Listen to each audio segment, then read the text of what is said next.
The ultimate Black Ops 1 Zombies Iceberg? Let's go. Beware of the Six. This is talking about one of the first things you see upon spawning in Kino der Toten. On the wall, you can see the writing, Beware of the Six. And for a very long time, this puzzled the zombies community. What could this possibly mean? There were plenty of theories floating around, and two of the more popular theories was that one, it's talking about hellhounds. Hellhounds can spawn in on round 6. And we do know that hellhounds were originally Fluffy, Samantha's dog, and that was experiment number 6. So could Beware of the Six be talking about hellhounds? Probably not. Hellhounds can not only spawn in on round 6, they can also spawn in on round 5. And that would be a little weird if you're telling someone to beware of something that could not happen at that time. Another popular theory was that Beware of the Six could mean watch your back, beware of your 6 o'clock. A lot of people took this to mean beware of the zombies coming from behind you, or beware of the person that's supposed to have your 6, aka the other people in your game because maybe they're not doing their job. This one is kind of a far-fetched and I don't think it's true whatsoever. The true meaning of Beware of the Six is pretty simple. It actually just means beware of Nova 6, aka the Nova Crawlers. Now, of course, this is the simplest and the easiest explanation. Nova 6 was introduced with Black Ops 1. This was the first map, well, this and 5, that we see Nova 6 crawlers on, so it's pretty obvious that that's what it means. But what I find interesting is on Kino der Toten, you can find a piece of paper that has this written on it. We have listed both Tabin and Saren. I'm bad with pronunciations. Be wary of the Doctor. His involvement should be minimalized if you want to make it out alive. We are not sure how he achieved this time and place. Do what you must. And this was from the Illuminati to FSER, who I would assume to be Faithful Servant Edward Richtofen. Now, Tabin and Saren, again, pronunciations are not my strong suit, are both nerve agents that are used as chemical weapons, and could have a strong link to Nova 6 gas. Now, this piece of paper could always just be a stretch, but I still think it's a very interesting connection. And other than all of that, I really don't think there's too much else to the Beware of the Six. In my opinion, it's definitely just talking about Nova 6, or the Nova 6 crawlers. Bleeding Mannequin. This one is pretty simple. In Kino der Toten, in the dressing room, you can find a mannequin that seems to have this red little spot exactly where his heart should be. And if you were to take out your gun and shoot it, it's gonna start bleeding as if it actually did have a heart. Now, other than just being absolutely creepy, there's nothing really more to this, but the implication is definitely disturbing. Is this mannequin alive? Was someone's beating heart placed inside of the mannequin? Was someone shoved into it that was still alive, and you just ended that person's suffering? All of that we may never know, but it's still a creepy little Easter egg nonetheless. Bonfire Sale. The Bonfire Sale is a unique power-up that will make Pack-a-Punch only cost 1,000 points instead of the usual 5,000, and it was only ever seen on Black Ops 1 and Black Ops 4. In Black Ops 1 on the map 5, you can grab a Bonfire Sale by killing the Pentagon Thief before he can manage to take anybody's weapon. And on Black Ops 4 on the map Classified, you can obtain a Bonfire Sale after you have survived 3 rounds in Groom Lake. And on the map Alpha Omega, which I know is everyone's favorite, you can get it by entering 7225 in Rushmore's keypad. Now, the Bonfire Sale saw very limited use. It was only ever in a handful of maps, and that definitely does suck. I can kind of see why it's definitely not used in modern zombies, but for the more older maps, it's a shame that we never got to see really that much of it. Before we continue on with this beautiful iceberg, I do have to shout out my lovely Patreons. We got Brian Hahn, Person, Fat Lucky Potato, Icy Storm, B-Rad the Man, Giovanni Diaz, Bayall, G-Daddy Smackdown, Forg, Ty Mulan, Henry Heiberg, and Money Shot. Patreons get videos early and access to my top secret money laundering scheme. If you'd like to be a Patreon supporter, link is down there below in the description. Back to the video. Piggy. In the map 5, if you head down to the labs, in one of the rooms you can find a very much still alive pig. And it's pretty interesting because this is like one of the only instances where you can find something that's alive in zombies. Kinda weird, right? But you can find this pig sitting there squealing and struggling for his life. Now, you can end his suffering and kill him, or you can leave him be and just suffer sitting here not being able to do anything. And for a pretty long time, all we really knew about the pigs were that they were being used as experiments. We didn't really know what for. Well, in the map classified, we kind of got the answer. They were using pigs and Nova 6 gas to create the Nova 6 crawlers. Or at least their own version of it. There's a whole entire rabbit hole of information that you can go down, but to sum it up, it seems like the Pentagon was trying to recreate the Nova 6 crawlers that Group 935 made with Nova 6 gas and with pigs. Now you can either kill the pig or leave it alive. I don't think it really matters. For a long time, there were a bunch of theories that stated that if you killed the pig, the rounds got infinitely harder, which of course is just not true. But it's one of those old school zombie conspiracy theories right there, along with jumping up and down, spinning 3 times, and you'll get the ray gun every time. Loading screen. This is talking about the Ascension loading screen. In the original Black Ops 1 version, you can see what appears to be a scientist working on something, 3 rockets stationed ready to go, an empty monkey cage, and a man that appears to be teleporting or traversing through some sort of space and time. Now, I would hope you would know about this, but if you look closely behind the 3 rockets, the shadow that they do create spells out 115, or 115, element 115. It's a nice little cute Easter egg that I would have hoped majority of you would know about. Blowing up the rocket. In Ascension, if you wish to get to Pack Punch, you're going to have to launch the rocket. And in order to do so, you're going to want to activate all 3 lunar landers and take them back to spawn. After completing that and heading back to power, you will get the option to activate the rocket. And upon doing so, it will start to launch. Now, if you have something that goes boom, like hypothetically you have a ray gun, and you decide to shoot at the rocket, it will explode and come crashing down. And after doing that, Pack Punch is open, but there's also going to be a little surprise. Heading down to the launch pad, you will find a nice, clean, and crisp double points. George Romero.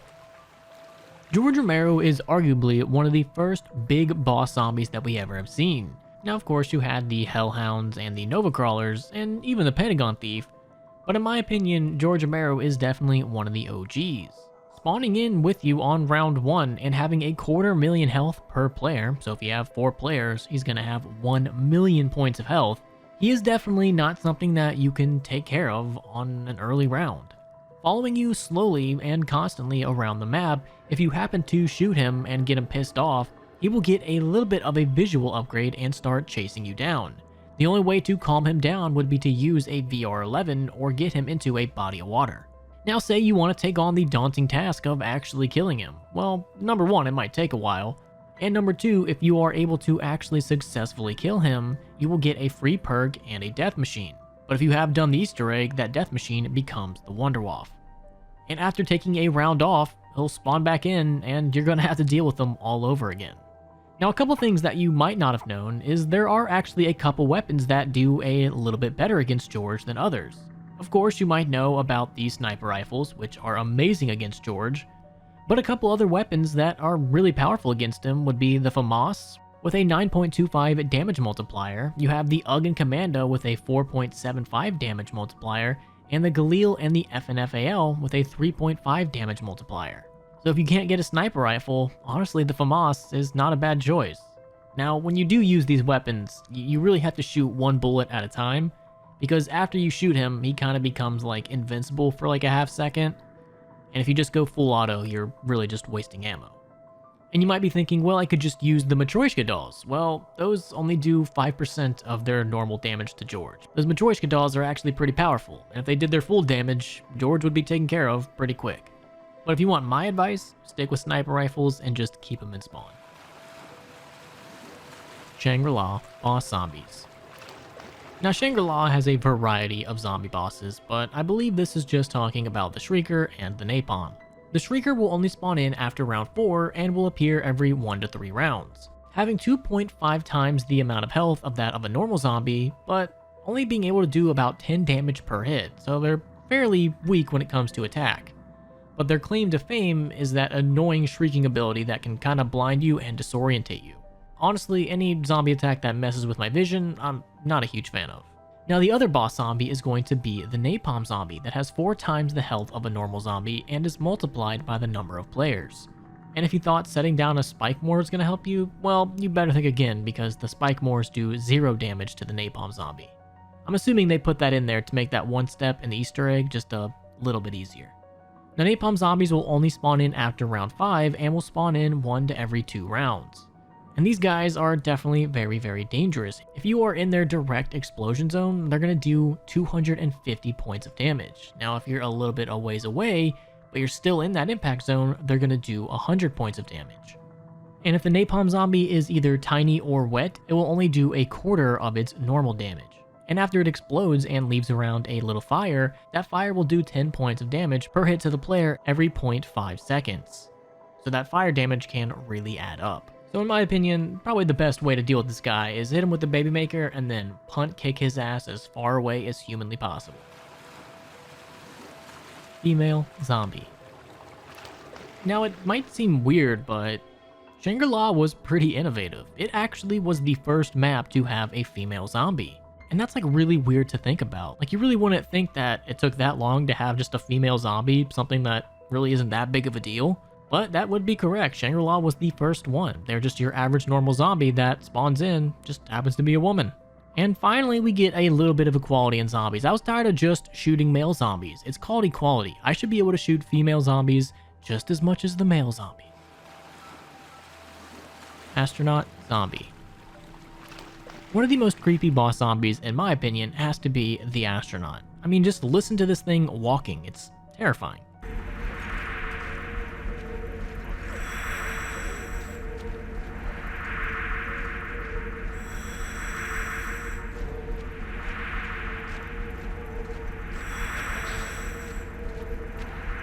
Only available in Moon and on the remake, which is such a shame. The astronaut will have 4 times the health of a normal zombie, and you can go ahead and multiply that by the number of players, so its health is gonna scale pretty high. Now the astronaut will do 50 points of damage per hit to the player, and if he's able to grab onto you, well, guess what? He's gonna teleport you, and you're gonna lose a random perk, and it always is like one of the ones I love. It's always either Jug or like Flopper or something. It's never like Mule Kick or anything like that. It's always the ones I care about. But if you are able to successfully kill him, a QED like explosion is going to go off and send you flying. Now this won't damage you at all, but it will send everything around it flying.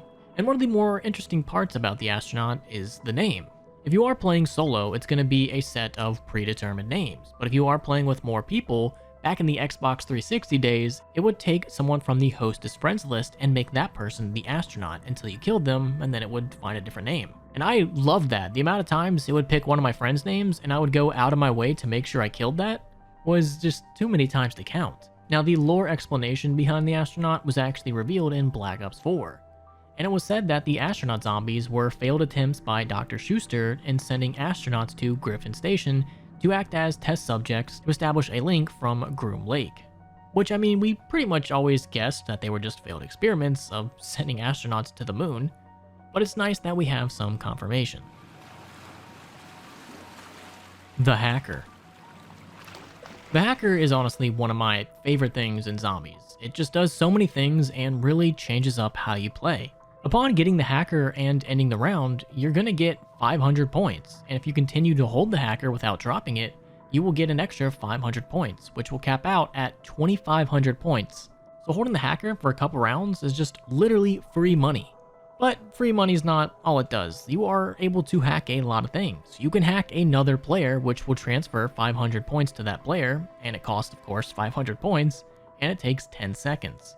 You can hack a barrier, which is only going to cost you 2 seconds. You're able to hack a door for 200 points, which takes a whopping 33 seconds, so that takes quite a long time. You are able to hack Pack-a-Punch, which will grant you 100 points and close the gate for 30 seconds. Makes it a little bit easier. You can hack a wall weapon for 3,000 points, which only takes 2 seconds, and it will swap the ammo prices. So the unupgraded ammo cost a lot more, but the upgraded ammo cost a lot less. You can hack a perk machine, which will basically refund the perk, and that only takes you 5 seconds. And you can hack a power-up, which is going to cost you 5,000 points, but that makes all power-ups become max ammos and makes the max ammo become a fire sale. You can also hack the mystery box for 600 points, taking 1.5 seconds, and it will allow the mystery box to be re-rolled. And you can re-hack it and get that 950 points back, essentially hitting the box twice for not too many points. And lastly, you can also hack the mystery box location for 1,200 points, which takes 5 seconds. And this will summon the mystery box to the hacked location for one single use. And this is very useful because once you do that, the mystery box will not go to that location. So if you want the mystery box to spawn in at a very specific location and kind of stay there for a while, you want to hack all the other locations and you will pretty much lock the mystery box into staying into one spot.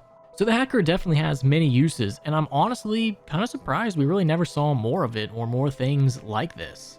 It's very, very useful and one of my favorite aspects of Moon. QED abilities. The QED on Moon has just so many abilities, and I feel like I've played Moon so many times, I still probably have not seen them all. The first and probably most common and default ability is just the explosion that will kill any zombies that are around it. Throwing one can also spawn in a bunch of guns. You can spawn in the ray gun or the upgraded ray gun. You can spawn in the China Beach, the M72 Anarchy, which is the Law, the Cobra, or the Spaz 24. And all of these guns will spawn in, spin in a circle, and just shoot. And do be careful because if you don't have PhD Flopper, some of these might down you. You can also revive a downed player, and tossing a QED out can also spawn any weapon that you can grab from the mystery box. Tossing one at a door will open the door for free. You can spawn in a grenade, a Simtex, and there is a chance that when you throw one, you can get teleported to a random location on the map. And of course, you can spawn in your Carpenter, Nuke, Insta-Kill, double points, and a perk bottle. And you can also spawn in the anti-perk bottle, which will take away a perk. That one is pretty easy to identify, just don't pick up the red ones. You can also spawn in bonus points and anti-bonus points, which does exactly what you think. You got your fire sale, your max ammo, and your anti-max ammo, so definitely stay away from that one, and you got your death machine. You also can spawn in more zombies, pack a punch any weapon that you are currently holding, or do the opposite and revert it back to its original version. Tossing one at a perk can give all the players that free perk. You can also toss a dud, which literally does nothing, and you can recall a excavator, which I have actually never done, and that is something that I need to play around with and see if that's possible. And again, this is one of those things that I'm very shocked we never got to see more of, because just the amount of things that this can do and the amount of things that they could have made it do in like more recent games really could have changed things up and just produced some very insane and wacky scenarios.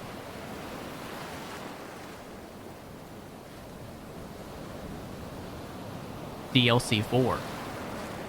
Kino der Toten was originally supposed to be World at War's 4th DLC, but due to the fact that it would have released a little bit too close to Modern Warfare 2's release, Activision ended up saying, no, push it back, and that's exactly what they did, and Kino ended up being a launch map along with 5 in Black Ops 1. And I'm kinda glad they did because Kino, or Cinema as it was referred to for World at War, would have been a vastly different map, and honestly I think it really does thrive in Black Ops 1. But, saying that, there are still a lot of things that ended up getting cut. Number 1, the Engineer Zombie. This was a boss zombie that would have appeared in Cinema. But since it got pushed back to Black Ops 1, they ended up saying, let's just throw him in Dead Ops Arcade. And you actually still can find instances of the Engineer Zombie in some World at War custom zombies maps. And honestly, one of my favorite appearances happens to be in this Vanoss clip. What the is that? Kill it! Run! Oh my god, he's so fat! I'm dead! Oh my god! He's so big! Where is he? We also have a cut chainsaw and a cut flamethrower that would have appeared in Cinema/Kino der Toten, and the Wunderwaffe would have been the wonder weapon instead of the thunder gun. But because Kino ended up getting pushed back, that means Ascension, which they were planning to be the launch map, ended up getting pushed back to being DLC 1. And it's pretty amazing to think just how different zombies might have been if they would have had Kino as DLC 4 instead of a main map launch. Thumping noise. I believe this is a reference to the dressing room in Kino der Toten. If you come right up to this zombie barrier and you just listen without any other distractions, you can hear what appears to be someone trapped in one of the cases.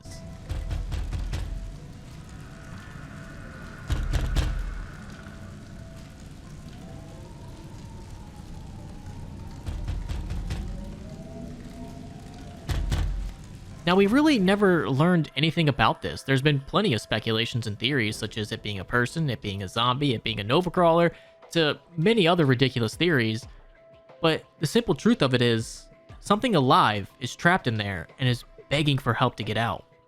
And just that thought alone is creepy enough. First, buildable. This is talking about the first ever buildable trap in zombies, which actually goes to 5. On 5 in the spawn area, you can actually find 2 traps that you can't activate yet. That's because you need to find a piece for each. The first piece can be found in the war room, and they're pretty hard to miss. And once you pick it up, you want to take it right back to the trap and just plug it in, and voila, now the trap is activated. If you want to grab the other one, all you have to do is head down to the labs and do the exact same thing. Pick it up and take it back to the trap, and now you can activate it. And you gotta hand it to Black Ops 1. This was pretty innovative for the time, especially when you look at like a lot of zombies that came after that. Lots of buildables were to come. Richtofen and Dempsey's portrait. In 5, if you head to the Pack-a-Punch room, on the wall you can see Richtofen's portrait. You might be like, that makes absolutely no sense, what is that doing here? But you might also not know that just behind this door, if you no-clip through it, you can find none other than Tank Dempsey's portrait. And for a very, very long time, we never had an explanation for why Richtofen's portrait was here. All we could do was guess. And the best guess was just that after Germany lost World War II, the Allies came in, took all of their scientists, technology, and pretty much anything we wanted, and hauled it back to their own respective countries and started doing experiments. And the theory was that someone liked this portrait, or Richtofen helped them in some way, and they decided to hang it up. But due to Black Ops 4 and Classified's intro cutscene, we actually did get an explanation. Richtofen hung it up himself. Matryoshka dolls. In Ascension, you can find 4 Matryoshka dolls of our main characters scattered around the map. And what's interesting about this is interacting with each doll with a different character will give you some unique dialogue. And this was extremely helpful back in the day, especially when you wanted to know more about the characters' relationships. With these dolls and interacting with them with each character, you kind of get a sense for what characters think of each other. And I really liked that, and this was actually a pretty cool way to flesh out each character. Big Dempsey, you're so big. Ah, don't breathe on me. Oh, hi, Takeo. Stop tickling me. You ugly American. I will not work for you. Oh, the Emperor. Good day, Doctor. Hey, good looking. Your breath smells like death. Hey, what's up, Tack? You suck, Richtofen. Oh, hi, Dempsey. Oh, you look just like my sister. Your eyes are empty, Takeo. I hate you, Richtofen. Dodging bullets. In Ascension, there's a unique feature that hopefully you would know about, but to be honest, a lot of people probably don't, and that is the soldier zombies can actually dodge your bullets. This is not the first time we've seen an instance where the zombies still remember some of their human forms. If you remember back to my previous Iceberg, we talked about some of the zombies still doing things like karate stances and marching. And that continues with Ascension. The soldier zombies will instinctively dodge out of the way to make sure they don't get shot by the bullets. And that's why Ascension can be a little bit more difficult. And when I mean difficult, I don't mean like it's extremely hard, you know, just it's difficult to aim because the zombies like to duck, dodge, dip, dive, and dodge. And what's interesting is that only the soldier zombies do this, not the scientist zombies, which is just further evidence that the zombies still remember certain parts of their past life. Avenge Sevenfold poster. In Call of the Dead in the Easter egg room, you can find this poster on the wall, and at first glance, it just looks like your stereotypical Russian propaganda poster. But upon closer inspection, you can actually notice that this is the members of Avenge Sevenfold. And if you were to actually translate this Russian word at the top, you translate it, and guess what it translates to? Avenged. VR-11 Co-op. In solo, the VR-11 might be one of the worst wonder weapons ever designed. Just absolutely useless solo. I mean, it does have some positives, but if you're trying to go to high rounds, it's not helpful at all. But if you are using the VR-11 in co-op, that's an entirely different story. Fully pack-punched VR-11 has this effect where if you shoot a teammate, not only are the zombies going to ignore them, but they also have insta-kill, and you can keep shooting them to keep stacking this effect. So you could technically have like a minute or two of insta-kill. It's pretty freaking awesome. And you double that with the zombies ignoring them, This is definitely one of the best wonder weapons of all time. And the proof is just looking at the difference between world records in solo and world records in co-op. For the longest time, solo Call of the Dead world records tended to be under 100, while the co-op ones were a little higher than that. So if you have never played Call of the Dead co-op, you are definitely missing out on one of the greatest and one of the most fun wonder weapons of all time. Shangri-La free perk. In Shangri-La, it is possible to get a free perk. All you have to do is utilize the monkeys. You know, the little guys that sit around spawn and just kinda dick around. The ones that you constantly shoot with your 1911 and just massacre every time you spawn in. Well, normally throughout the match, they kinda just sit there doing absolutely nothing. But once a power-up spawns in, they absolutely lose their shit and go bananas. Get it? Bananas? Monkeys? But once a power-up drop spawns in, the monkeys start screeching and will immediately start running and trying to steal it. If you are able to kill the monkeys before they hit you or steal the drop, you will be given 500 points. But if the monkey is able to either steal a drop or hit you, and you end up killing him, you're only going to get 10 points. And if the monkey actually hits you, you lose 50, so just don't let them do that. But what's interesting is once they steal the drop, they're going to try to take it all the way back to Pack-a-Punch. And while they're doing that, they're going to cycle the drop.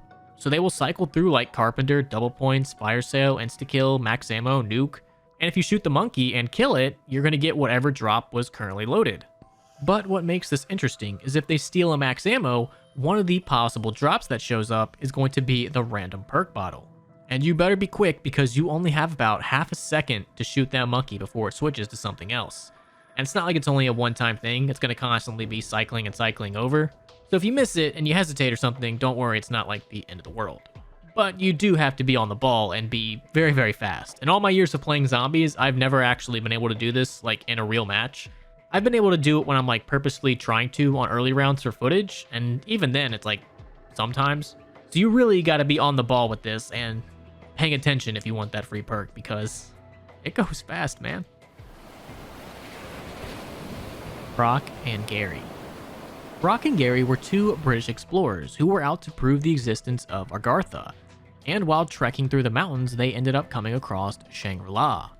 And upon discovering Shangri-La, they ended up immediately getting attacked by zombies. The heat and humidity is just excruciating.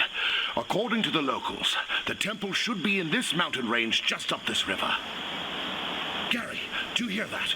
A waterfall. We must be close. Hand me the binoculars. There is a structure up ahead. If this is truly a gateway to Agartha, my work will finally be validated. Brock, I don't think this place is abandoned. Don't be silly. This place has to be thousands of years old. I have found some unfinished carvings around the structures I can't make out. They do not look like... Wait, what is this?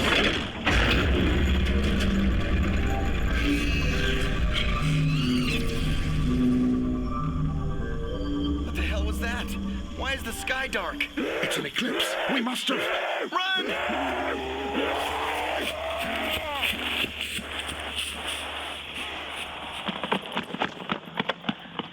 What are those things? Zombies. We have to find another way. Zombies? What are you talking about? The writings must have been right. No! Don't touch that! Damn! Take a look around and try to find a way out. I got nothing. We will have to conserve our supplies. Take your shoes off and hand me your socks.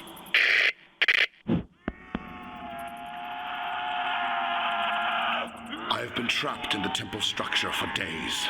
Gary is dead, and I don't see a way out of here. I can still hear the zombies outside. I fear this is my last recording, as the battery is about to die, and I will soon follow. One thing I can be certain of is that glove. And throughout the rest of the radios, you can hear their struggle and apparent multiple deaths throughout all of them. And as you go through the Easter egg, you end up preventing these deaths and help them live for just another moment. And you do this until the end of the Easter egg, where Brock and Gary finally find the altar with the focusing stone. And after attempting to remove it, they immediately are teleported back to the very beginning when they found the temple, which would indicate that they are stuck in an infinite time loop, forever repeating the same experiences over and over again. am now entering the antechamber. I see some sort of altar, and there is a rock suspended above it.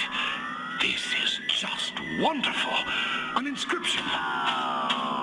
Rick Ta Fen. Richtafin. Gary, take an etching. The rock above the altar seems to be suspended in thin air. I'm going to remove it now.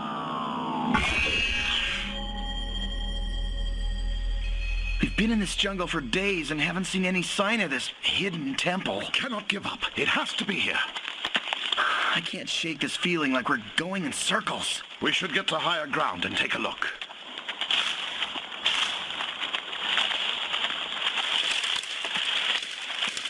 The heat and humidity is just excruciating. According to the locals, the temple should be in this mountain range just up this river. Gary, do you hear that? A waterfall. We must be close. Hand me the binoculars. There is a structure up ahead. If this is truly a gateway to Argatha, my work will finally be validated. But it's not so bad, because eventually George Romero's assistant, Sally, would eventually get stuck in the same exact loop.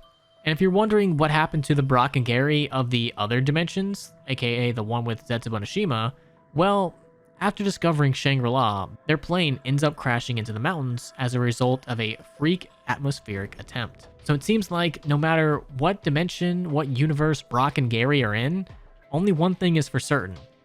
Death is the only way out for them. Biodome in real life.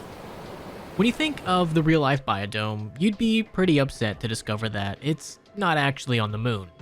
Instead, out of all places, it's in Missouri, and to be specific, the Missouri Botanical Garden.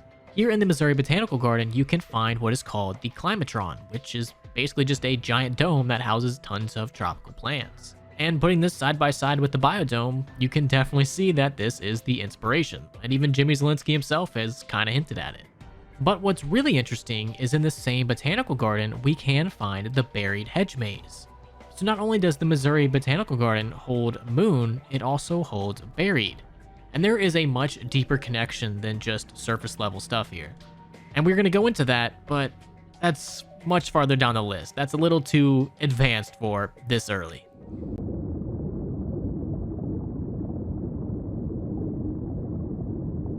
Kino's Ladder. This is a very old school Call of Duty Zombies conspiracy theory that fooled a lot of people and even me back in the day. As you know, Kino der Toten does not have a main Easter egg, and this kind of rubbed people the wrong way. I mean, we kind of had the beginning of one in Der Riese, and to go to Kino and not really have like a big Easter egg was a pretty big shock. So the community, doing what the community does, kind of invented one. You have to remember, YouTube was not as big as it was today, and a lot of the social media sites that you use either weren't as big or just didn't exist. So when these lies would spread, it was very easy for people to believe them. And the biggest one was about the ladder on the stage in Kino. And the theory that I had heard constantly was that if you collect every single film reel and play it, that the ladder would drop on the stage and you could climb it and get to the top on the roof. And you know how when you turn on power, you get the shaking, and that kind of signifies the Nova Crawlers are spawning in? Well, the theory went that that was the boss zombie, and that you had to get onto the roof and fight the boss zombie to beat the Easter egg. And of course, this was completely false, but this did not stop majority of the community from believing in it. And for a long time, the hunt to find every film reel would begin, and of course, nothing would ever come of it. And even into Ascension's release, I still would hear people occasionally mention that you could get the ladder to drop down and get on the roof in Kino. Now, nowadays, this would be pretty hard to do, especially because there's videos of everything, but it was much easier to fool people back in the day, especially with things like this and Hitler's ghost. Bathroom quotes. Did you know on Kino der Toten that each of the characters actually has a unique quote if you go into the bathroom? And if you didn't know where the bathroom is, it's actually just right of spawn. And coming into this room with each character, you will get some unique dialogue. And you thought I wouldn't find it. Perfect. I shall piss in style here. Ah, a bathroom. Not a very interesting place, unless you're German. Like me! TV Tower. In Kino der Toten, if you head into the alley and you look outside of this window, you can see a giant tower being constructed off in the distance. Well, what exactly is this tower? This is the Fernsehturm television tower. Yeah, it's German. That stuff is like impossible to pronounce. But it is basically the Berlin television tower that was constructed between 1965 and 1969 by the German Democratic Republic, aka East Germany, the commies, and was meant to be a fully functioning broadcasting facility and a giant middle finger to West Germany, like, hey, look what we did. But the thing that's very interesting is the construction didn't start until 1965, but Kino der Toten takes place in 1963. So either in the zombie universe they were a couple years ahead, or this was just a major oversight, or they just really wanted something that kind of stands out, so that way you could figure out where exactly you were. So if you were ever wondering what this giant tower in the distance is, it's a symbol of communist power. Cut Wunderwaffe. I believe this is a reference to the numerous maps that the Wunderwaffe was going to appear in, but ultimately got cut. Kino der Toten and 5 were originally going to be having the Wunderwaffe. Kino der Toten is pretty obvious because, as you know, it was supposed to be DLC 4, so it would make a lot of sense for it to have the Wunderwaffe. 5 is a little bit more questionable. Now we do know that these weapons were cut, but we also do have some cut audio from our characters talking about it. Shocking, to say the least. Well, zap my ass and call me Dick. Let there be light. Did somebody say juice? It's electric. I crossed the streams. What of it? Not bad. Not bad at all. I like this thing. It's all over now, baby blue. Boom friggin' toast. Don't know what this is, but I'm looking forward to using it. Who says you can't capture lightning in a bottle? Ideas have endurance without death. Listen to the hum. A spark for the sparkless. Gotta get this thing to DARPA. Who ordered the deep-fried zombie? Take that, you undead communists. Worthy of Ben Franklin. I could get used to this. How do you like that? Esta arma debe ser bocadillos. This weapon is an honor for Cuba. Muerte por la electrocución. Power like this belongs to the people.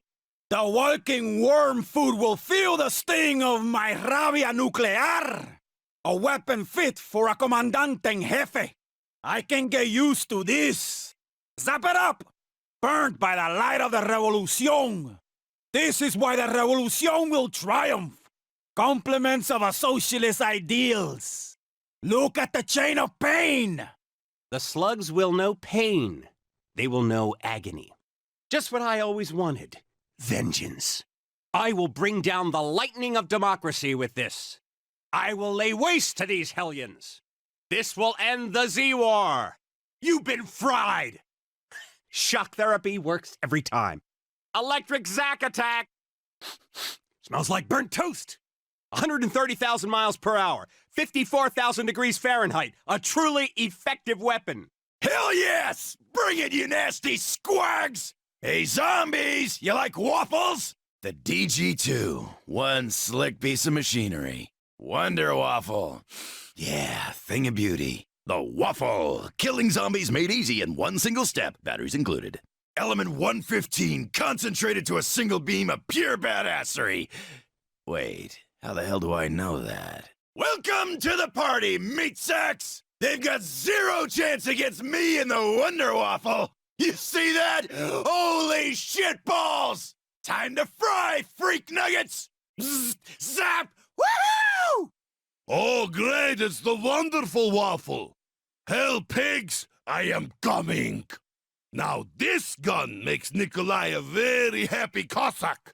This has more power than Moscow Electric Company. This almost as strong as the best Russian vodka. I have more for you!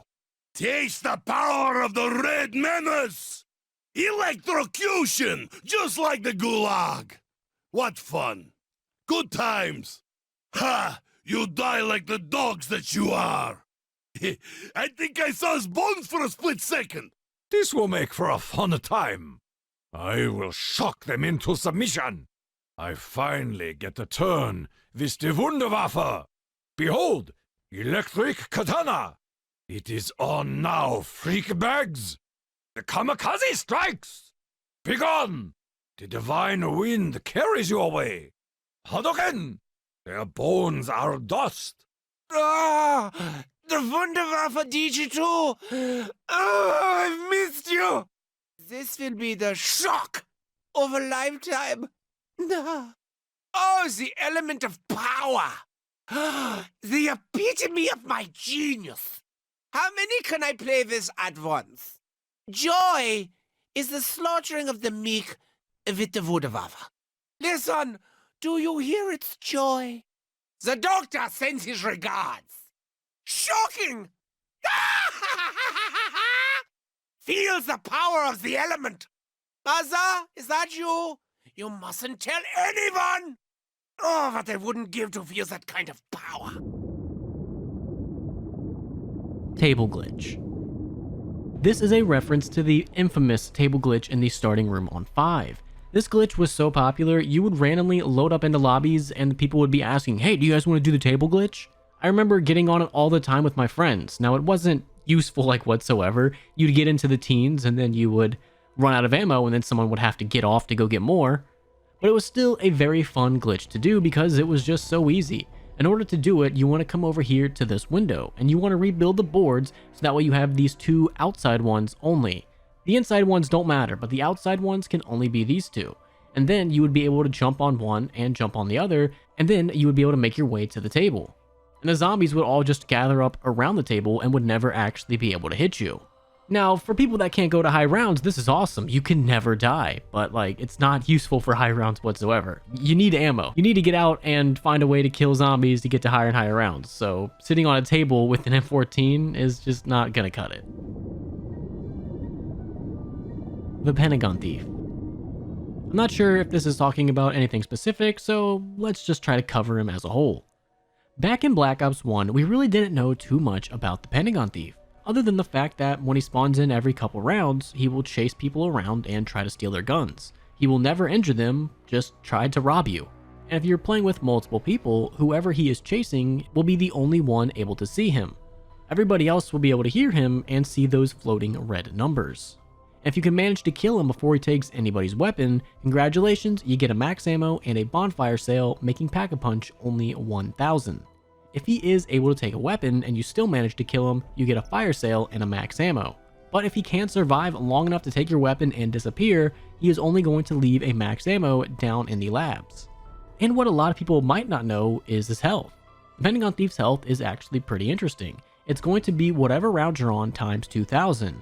With a maximum HP of 60,000, which is around like the health of a zombie on round 52-53. And depending on how many players are in the game, his health will also be determined by that. So the less players, the less health he has.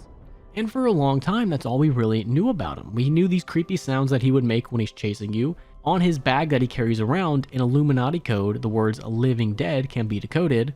And he also has a ton of tattoos. And we really never got any more information about him until Black Ops 4, where we did learn that the Pentagon Thief is Yuri Zavoitsky from the Ascension group. You remember him, the guy that was working with Gersh at Ascension, whose mind ended up getting corrupted by Samantha, and he eventually became the Pentagon Thief. And there's no better show of this than in the classified intro. So after the events of 5, Yuri ended up getting captured and was held in custody and interrogated for many years.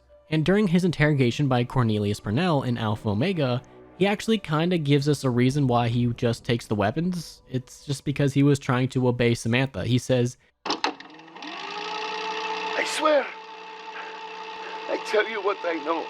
We've only scratched the surface. The night of November 6, 1963, you gained access to the Pentagon. How? I do not know. I just appear. I do what she say. I just appear. Who is she? The girl. The little girl. She was in my head, in Yuri's head for so long. Zlaya Vetma. Why did she send you? Who was she targeting? I do not know. You lie.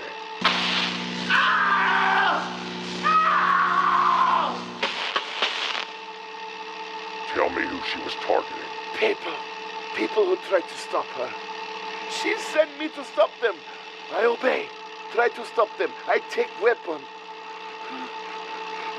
Get out of my head. I can feel you. Which shows that he was just trying to take their weapons to stop them, but he's still crazy after all these years. But after many years of Cornelius Fresnel brutally interrogating him on trying to find a way to get to Agartha, he ended up torturing Yuri to death, and that is where his story ends. Red phones. In Ascension, around the map, you can find 3 red phones, and upon doing 3 random tasks around those phones, it will start ringing. And who's going to pick up on the other side? Well, it's the cast from 5. And this is a very unique Easter egg because it gives us a time for both of these maps. The maps of 5 and Ascension are taking place at the same time. The first phone can be found in the spawn room, and to activate this one, you either need to activate the music Easter egg, or if you're playing solo, you have to get 10 kills around it. And eventually, you will hear the phone ring, and upon picking it up, you'll hear Kennedy. Eat some beans for the chowder here. The next one is going to be in the mule kick room, and this phone will ring during a fire sale, and upon picking it up, you will hear Nixon.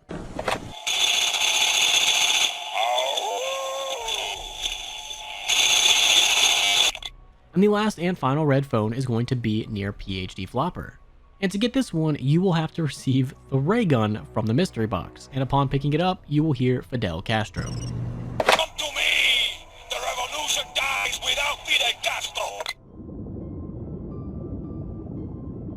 Ascension cut perks. Ascension had plenty of cut perks, and the interesting thing is, I feel like a lot of these perks were eventually just molded into PhD Flopper. We have the first one, which is Boom Juice, and there are some quotes for this, and according to the quotes, it seems like this would have allowed you to make an explosion. Very similar to PhD Flopper.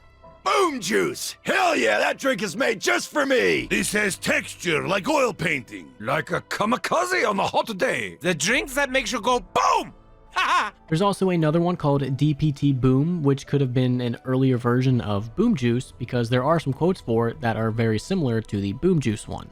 DTP boom! Yeah! This drink is pretty good, but it's so hard to swallow. Ah, now this is satisfying. I go boom now! The next one is Prone Aid, and this one seems to involve going prone at some point, either affecting your jump speed or going to prone, something around that. Again, you can see how this one was molded into PhD Flopper. Ah, yeah, that's good stuff! Hey, that's a little bit like beer! I think this was rotten. With this, I can go down even quicker! We also have Tough Brew. We really aren't sure exactly what this was going to be, but we do have some quotes for it. Tough Brew! That's what I'm talking about! This drink goes down like glue! A drink for a true warrior. Oh yeah, maybe this will toughen me up. And we also have Candelier, which would have probably behaved very similar to Bandolier by probably giving you some more ammo. And the last one is Damage Aid. We do have a minimap icon for this perk, and Damage Aid appears to be very similar to Double Tap. And just by the picture alone, it looks very similar to Stopping Power. So my best guess is that your bullets would have been able to go through and hit more zombies than just like the first couple. You probably would have been able to damage a lot more zombies. So your single bullet wouldn't have been more powerful, but your penetration power would have probably been a lot more powerful. And you can kind of see why a lot of these really got molded into PhD Flopper or were just never a thing. Ascension Perk Health. I'm honestly surprised this isn't lower on the list because I feel like this isn't really that widely known. On Ascension, your perks actually do have a health bar. They have 100 points of health, and the Space Monkeys will deal 1 point of damage to that machine. But that's only if you are far away. As you get closer and closer, it will scale up to 8 points per hit. Which means, depending on how far away you are from the perk machine, it could be 100 hits or only 13.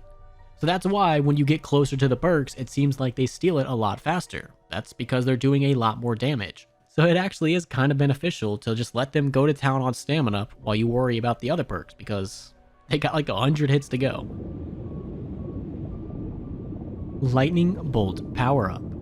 This is a reference to the power-up drop that you can get in Call of the Dead that will give you a free Wunderwaffe DG2. In order to get this, you just have to do one simple thing. That is, complete the Easter egg. and upon completing it, you will get a free Wonderwaff DG2 that you cannot upgrade or swap out. You're stuck with it until you run out of ammo. Now, max ammos will refill it, but you're still stuck with it. But it's not going to like take away your regen health or anything, so don't worry about that. But the other interesting thing is, after you have completed the Easter egg, every time you kill George, he will also drop the lightning bolt power up.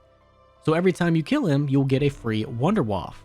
Now, prior to doing the Easter egg, you just get the free perk in the death machine, but now you get a free perk and the Wonderwaff. That's a pretty cool Easter egg reward in my opinion. Electric Zombie. One of the first ever kind of unique zombie variants we ever had is going to appear in Call of the Dead.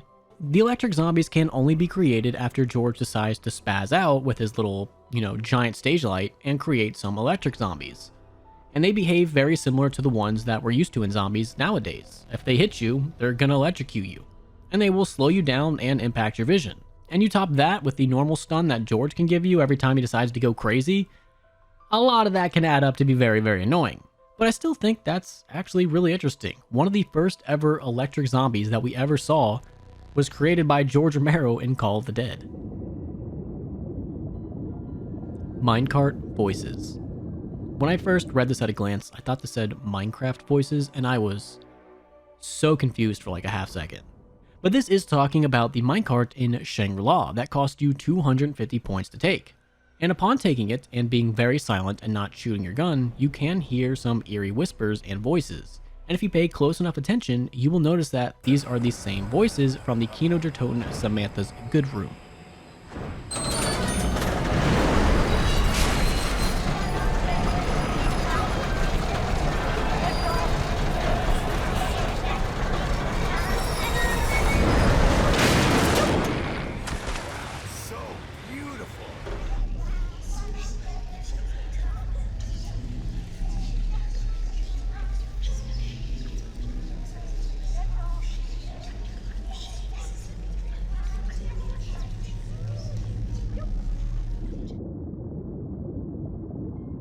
Shangri-La's real location. I have talked about this so many times in my other icebergs, so I will make this one very, very quick. Shangri-La takes place in both the Himalayas and on Mars. When you do the eclipse for the Easter egg, we are led to believe that we are not only transporting through time, but also space, to Mars. And when we go back to the present, we are in the Himalayas. So Shangri-La, yes, takes place on Mars and in the Himalayas. Just not at the same time. Bunch of time travel BS and shenanigans, but essentially, yes, it's on Shangri-La and on Mars. There's a lot of evidence to support it, but we've talked about this enough. Endgame Laugh. So you know how in a lot of zombie maps, when you die, you hear the game over song, which would be the Easter egg song for the next map. Well, on Moon, that's not the case. You just get this very creepy laugh.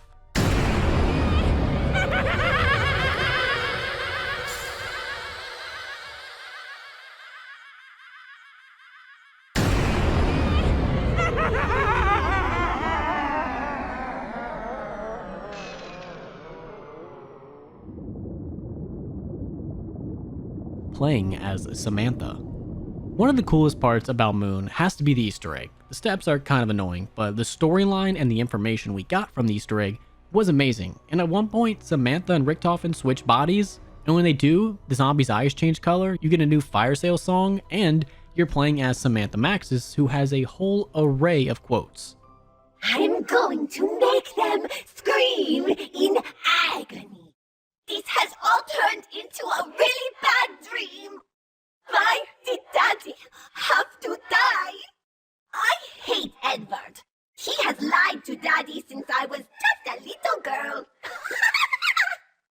I'll torture Edward when I get the chance. I'll play with his kidneys and swallow his bile. 1, 2, gun is true. 3, 4, 12 more gore. 5, 6, evil tricks. 7, 8, set the bait. 9, 10, kill again!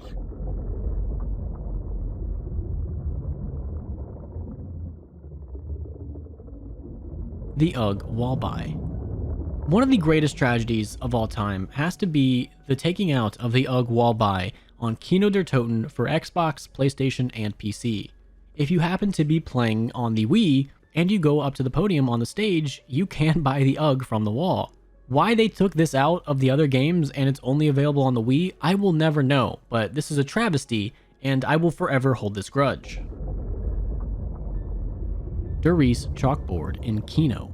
So this one I think should be way higher on the list, but it's pretty obvious. In the Kino der Toten Pack-a-Punch room, you can find the very same chalkboard that was on Der Riese.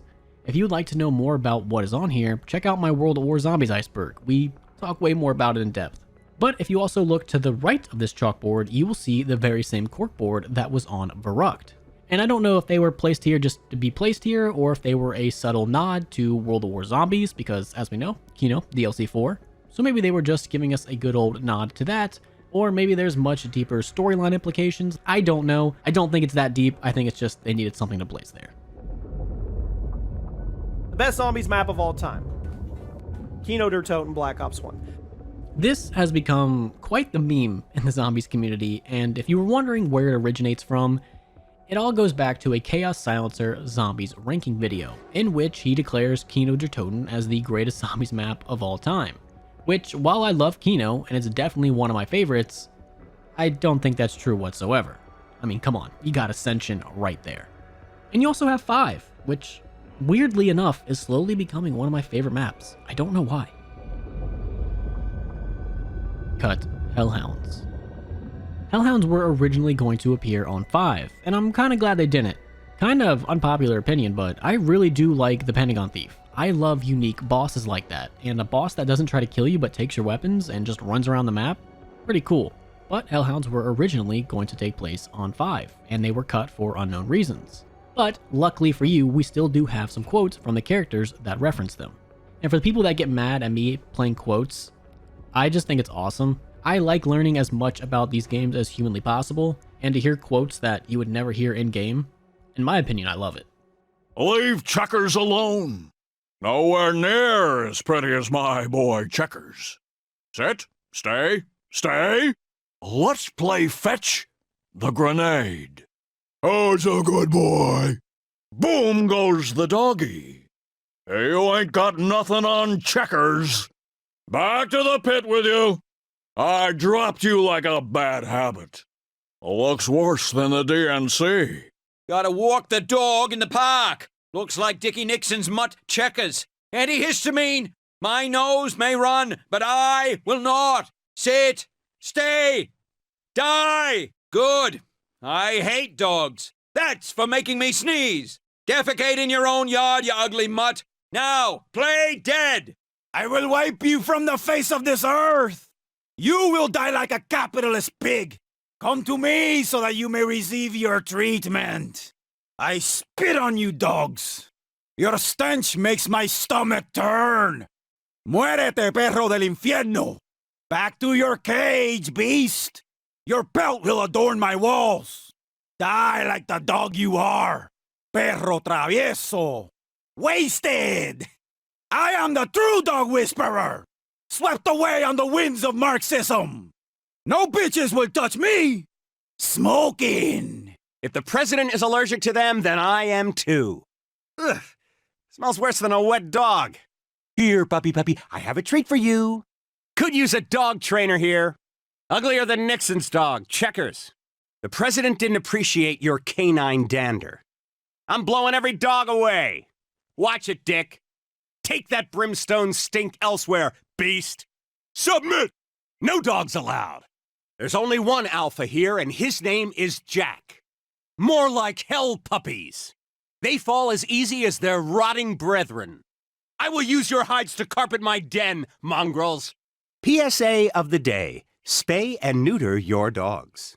Leash, gutter, and clean up after your dog. And then kill it! Futurama reference. Now this one might be a stretch, but I can definitely see it. When you are playing 5, Nixon does have a quote, well, kind of a quote, where when getting a bunch of kills, does this. Ow! And if you've ever seen the show Futurama, Nixon is also on that show, and he might also do something very, very similar.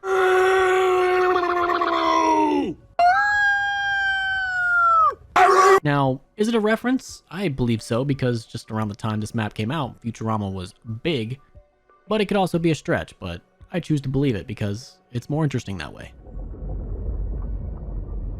5's extended intro. The intro to 5 was actually going to be a little bit longer, with JFK's speech going on a little bit longer and each other character having a couple extra lines of dialogue. And a YouTuber by the name of Rizzle actually compiled it all together and made it nice and watchable. So make sure to check out his channel. He has tons of cool stuff like this, so check him out. But here's the video. I said are certain to miss the future.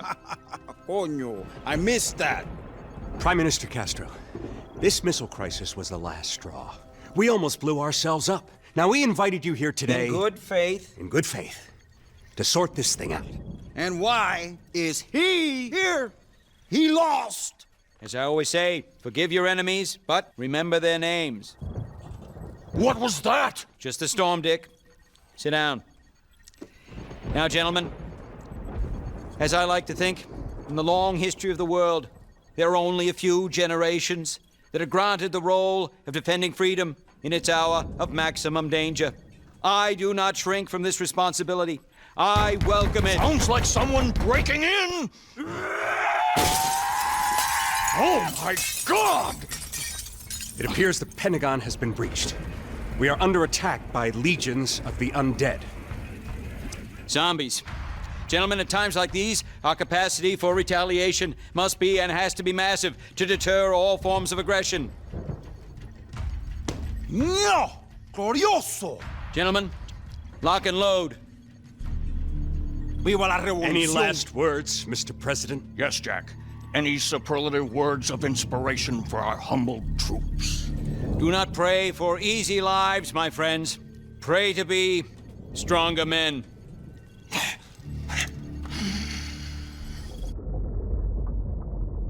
Round 50 quotes.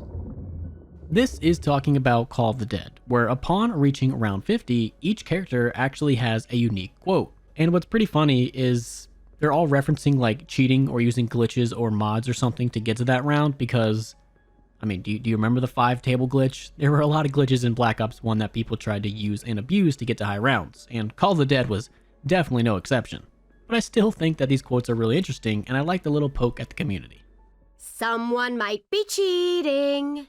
Oh yeah, somebody thinks they're a little bit special. I'm a gamer, yeah. Guess we're the last men standing, huh? Is it luck, skill, or something else? Is Richtofen gay? So this all just stems back to Call of the Dead. Richtofen definitely has a bunch of sus quotes, but one of the most sus things he ever did was just fully go to town on groping Dempsey and then just laughing it off. I'm blind! I'm blind! In my eyes! Holy shitballs. Me too. What did you do, Richtofen? I did nothing. There's a light switch. Oh, I think I found a lever. Perhaps this will turn on the light. No! Let go! That's not a lever! Richtofen! That's not the only thing that Richtofen has ever done, but it's definitely the most notable. He has tons of other sus quotes out there. There are tons of videos out there just showcasing all of Richtofen's quotes, so it's a strong possibility. Call of the Dead cut wonder weapons. This one might blow your mind, and I'm surprised it's not farther down on the list, but Call of the Dead was actually supposed to be bigger and grander than the one we actually got.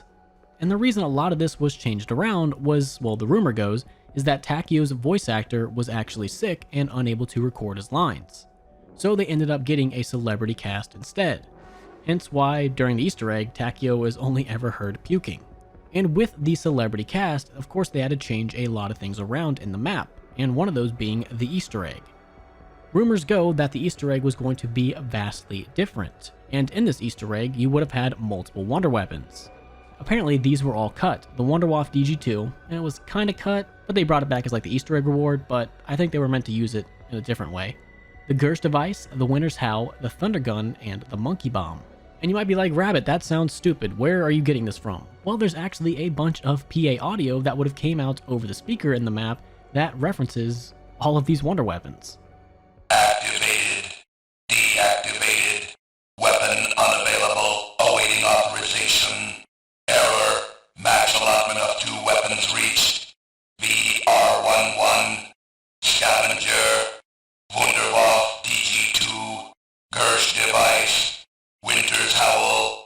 Thunder Gun, Matryoshka Doll, Monkey Bomb. And the audio is called Vox_PA_switcher, and then it's activate, deactivate, locked, max, weapon 1, 2, 3, 4, 5, 6, and 7. So it seems like there was a pretty big thing cut out of this map that had to do with a lot of wonder weapons and maybe the earlier parts of the Easter egg. Man, what could have been?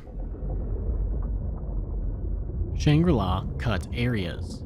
Now, Shangri-La had a ton of cut content, and we're going to get into a lot more of it later. But one of the things that was cut was a bunch of different areas, and one of them we actually have some concept art of. This was back when Shangri-La was called Temple, and we have the disposal room. And as you can even see right there, it's a rough concept. And I talk way more about this in my Zombies Cut content video, link will be down there below in the description.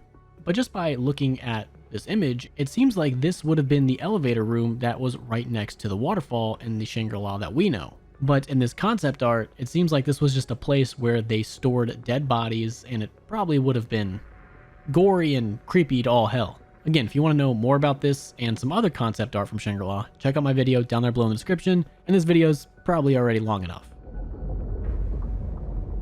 Mare Crisium. That's probably not how you pronounce that whatsoever, but let's go with it. Now, in case you didn't know, the Zombies map Moon kind of takes place on the moon. And there is a very specific spot where Griffin Station was actually built. On the real-world moon, the Mare Crisium is a lunar Maria, and I'm just reading this directly from the Wikipedia because I'm not that smart, which are large, dark, basaltic plains on the Earth's moon, formed by lava flowing into ancient impact basins. They were dubbed Maria by early astronomers who mistook them for actual seas, and they're much less reflective than the quote-unquote highlands, hence why they appear darker. And the one that Griffin Station is on is actually called Mare Crisium. I'm so sorry. But what's interesting is if we go all the way back to Der Riese and you look at the moon, you can see what we always thought was just a giant pocket of 115, which now we know to be Griffin Station.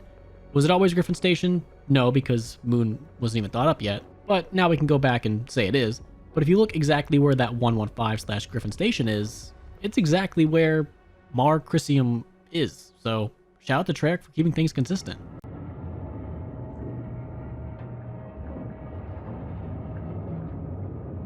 Samantha, Amelia, and Abigail.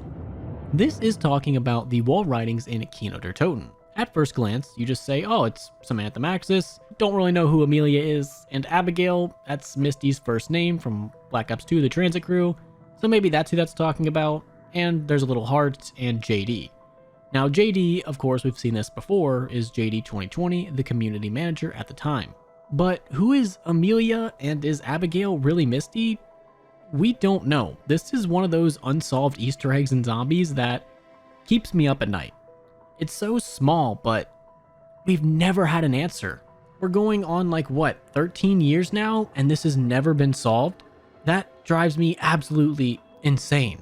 Now, I do have a little guess. There's no evidence supporting this, but it kind of makes sense in my mind. I think these three names were daughters of people that either worked on the game or were related in somehow to this game.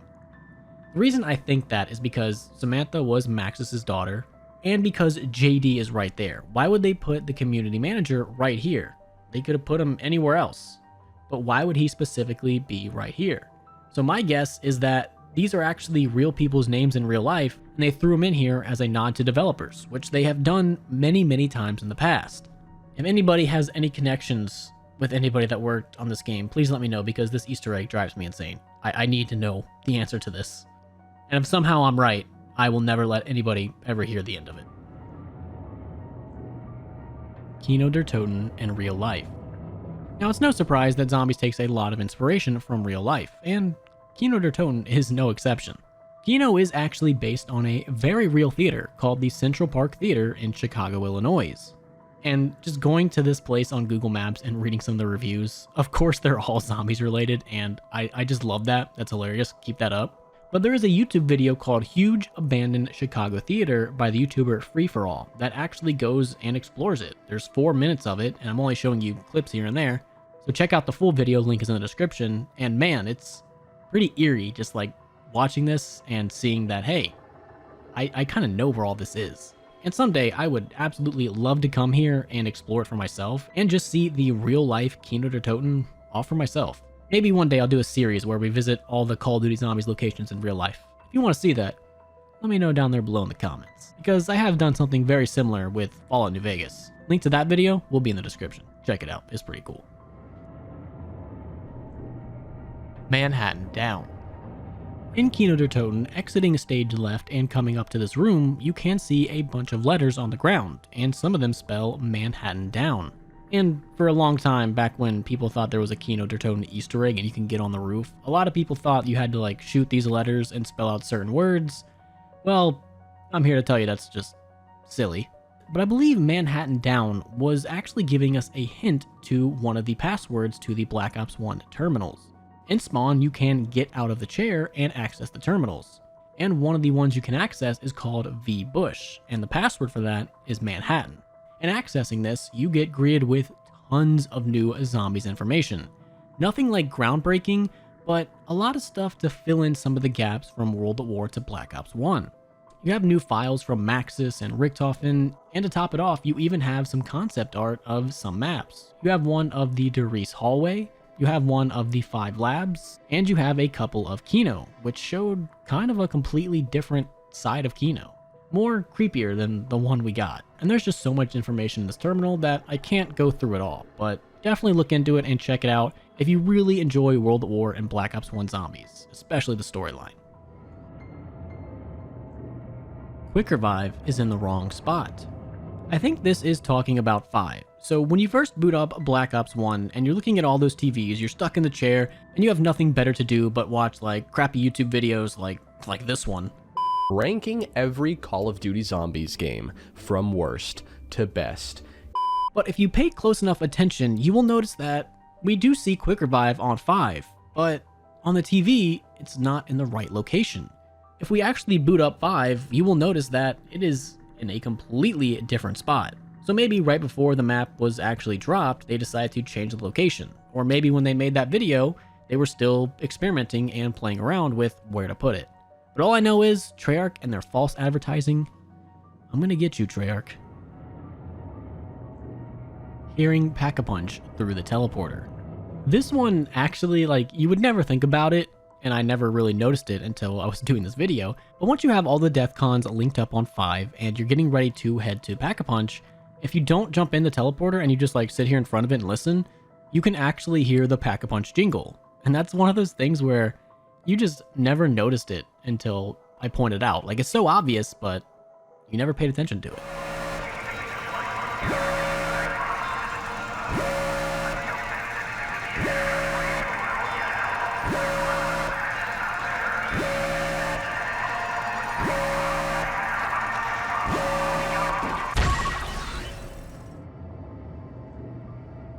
Hit Sam. During the Ascension Easter egg, at one point in time, you have to take the lunar landers around the map to spell out the word Luna in the sky. Well, there was also supposed to be 2 other things that you could spell out that would give you a reaction. One of them being Hit Sam. And spelling this out, you were supposed to get some audio voice lines that would say, "Don't hit Sam, that's not very nice." The other one you were supposed to be able to spell out would have been Hyena, Harvey Yena, or Hyena. A lot of people gave me crap for that, but it's not Hyena, it's Harvey Yena. You know, the American spy that infiltrated Group 935 and the creator of The Scavenger. And it seems like if you were to spell this out, a voice line would have came through with a bunch of numbers. Now, whether these numbers would have been significant to the Easter egg or just maybe coordinates, I'm not quite sure. But for whatever reason, Treyarch decided to take these things out. Which really sucks because I feel like this would have added more depth to the Ascension Easter egg. I mean, it was the first one, well, kind of like the first big one we really ever had. And having little other Easter eggs inside of an Easter egg is always pretty cool in my opinion. Ascension's cut areas. Ascension was originally supposed to be the launch map for Black Ops 1, but because of the whole Kino der Toten thing, it became the first DLC. And they actually did take a lot out of Ascension, which is a shame. One of the things that they took out was supposedly a 4th lander station, which seems like it would have taken place right over here outside of Pack-a-Punch. Even if you come over here to this area now, it still looks pretty complete, and coming to the top of this, it definitely looks like there would have been a lander station here. The other area that was supposed to be bigger is over here near Stamina. This wall was supposed to be a 1500 door that you could open and access a new area. But sadly, these areas were all cut, and we will never get to see what a truly bigger ascension would have looked like. Ice Wall Symbol. This is talking about Call of the Dead. If you come right to the left of Quick Revive and you stare at this ice wall, you gotta admit, something looks kind of off. It does look like they were trying to do something with this. I mean, this whole just symbol-ish looking thing doesn't look like it's just supposed to be a wall. It looks like this was deliberately put here. And it's not just me that has thought this. Plenty of other people have come up with countless rumors and theories about what this symbol could possibly be. And before the Easter egg was solved, back when this map had come out, this wall was a subject to tons of controversy and tons of borderline batshit crazy rumors that you can make this ice wall disappear and go inside of it, and of course there will be a free Wonder Waffle laying on a table for you. But I mean, come on, you gotta admit, this symbol on this wall does look a little off. Like it was maybe supposed to be something that was cut? I don't know. I just don't like it. Something's fishy about that. Monkey Easter eggs. I believe this is referencing the 2 monkey Easter eggs that are on Shangri-La. One of them is like the most random thing ever, and if it wasn't for getting data mined, we would have never have solved this because it's just so random. But in the Shangri-La spawn, if you stand at this exact spot and you press these buttons on your Xbox controller, up, up, down, AX, it will make all the monkeys that are just sitting around the map explode when you look at them. Like I said, completely random. Like who would have ever said, hey, I'm gonna go around the map and just press random buttons until something happens. So I like the idea of this Easter egg, but how to get it is just so dumb. The other one is the Rocket Monkey Easter egg. To do this, all you have to do is let a monkey hit you without taking any power up and then go back to spawn and just watch. The monkey will somehow blast off into space, and you can do this as many times as you want. There is no reward for it or anything. You just have to make sure the monkeys don't steal your power up, but they still hit you. And just fall them back to spawn, and those little bastards go off into space. Shangri-La tattoos. Did you know that the zombies in Shangri-La, a lot of them have tattoos, and they actually do hold some real meaning. They're not just random scribbles on zombies. The tattoos all fit for someone that would live in this area of the world. These tattoos are called yantra tattooing, and is practiced mainly in Southeast Asian countries. If you've ever seen a video where someone's getting a tattoo, and they have that like long stick, that's essentially this. And in these areas of the world, these tattoos are believed to be magic and bestow mystic powers, protection, or good luck to people. And if we take a look at this zombie's tattoo, we can actually find a perfect real-world example of said tattoo. And there's also a couple very specific ones that we can find the real-world counterpart. The one up near the neck is called the Gao Yord Yant, or the 9 Spires Yant. And this tattoo is usually around the nape of the neck, but is also found in a lot of other places on the body, but mainly the neck. And this design represents the 9 sacred peaks of Mount Meru, and contains 9 symbolic images of Lord Buddha.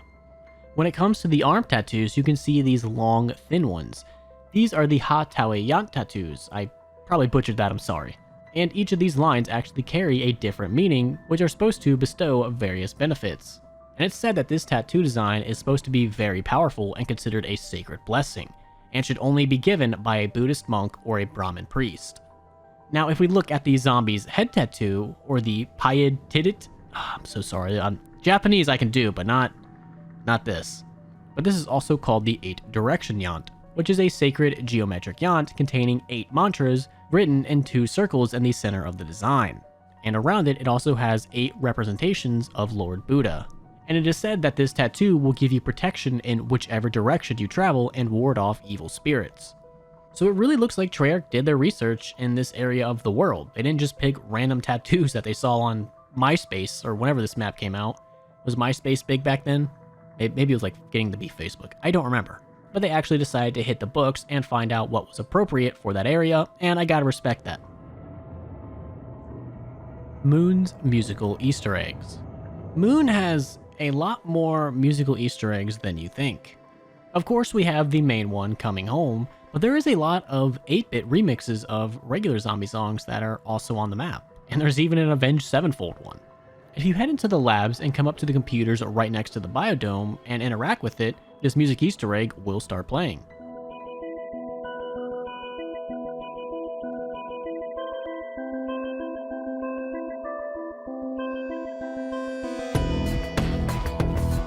There's another 8-bit song, and this is an 8-bit version of Coming Home, and this one is activated in Tunnel 11.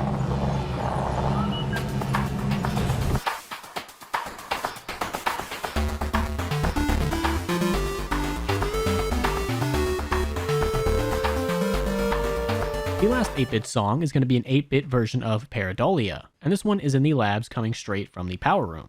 Same thing, interact with computer, and it starts playing.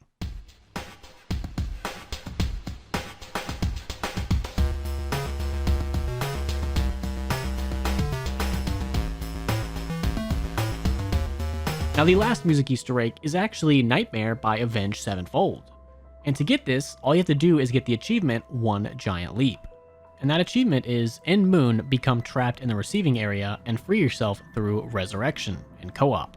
And basically what that means is have the excavators down, someone die, and get respawned over next to you. So it kind of requires getting trapped by the excavators, just a bit.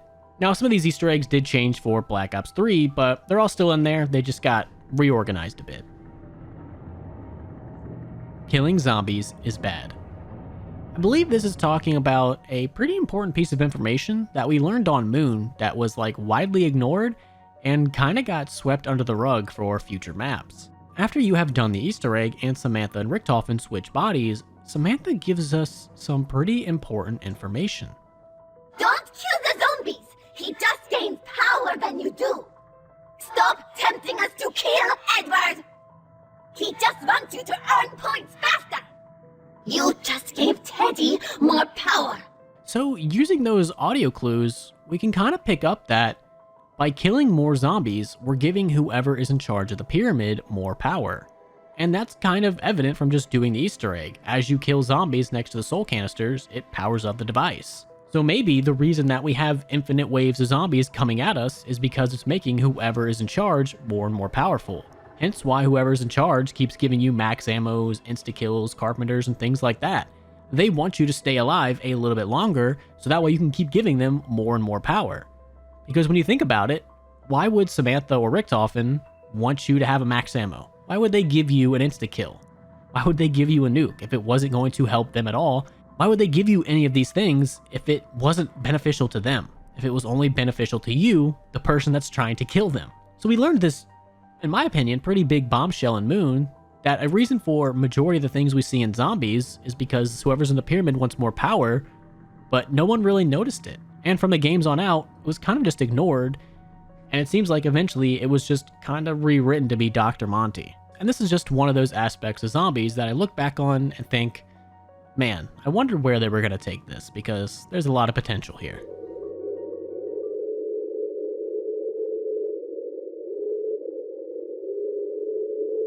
Cut projector images. A couple years ago, one of the old art directors for Call of Duty Zombies, James Dargy, released on his website a bunch of images that were going to run in the Kino der Toten projector screen. And I'm kind of upset that these images never did make it through. Don't get me wrong, I like the ones we have now, definitely adds to the creepy and mysterious factor, but these ones really make it seem like Group 935 or Group 601 had a plan to take over the world using their undead horde. Made in your like stereotypical 1940s Disney cartoon theme, some of these images show zombies attacking with the simple word attack on them. A couple other images lay out a game plan for how they wanted to take over the world with saying first Europe, then the rest of the world. And other images show how they intended to do this by brainwashing their undead army. And one way to do that was to show this picture of Maxis with the word obey in German written on it. And I actually remember seeing this image back in the day, but it was quickly taken down. So I'm assuming Activision had a very fast response on this one. But it looks like so much time has passed that they don't really care nowadays. But this face right here is what I'm assuming they originally intended Dr. Maxis to look like. Now these last three are kind of interesting because it shows like a different perspective of like, I guess, how they created the first Hellhound with Dr. Maxis holding a dog. And then I'm assuming this buff bald guy is representative of Richtofen, and then the last image is a Hellhound. I can't exactly decipher these three, but is that a mech in the background? So these cut images are definitely very interesting, and I wish we honestly would have seen them. I feel like zombies might have taken a completely different direction than the one it did. Ignomo Ublius. This is a piece of paper that can be found on both 5 and Kino der Toten. On 5, it's located in the spawn room, and in Kino der Toten, it's actually located outside the map in this barricade sitting in this book. Now, when translated from Latin, there are a couple different things that I've seen people say. Laughable mistake, a joyful disgrace, things like that, a negative and a positive.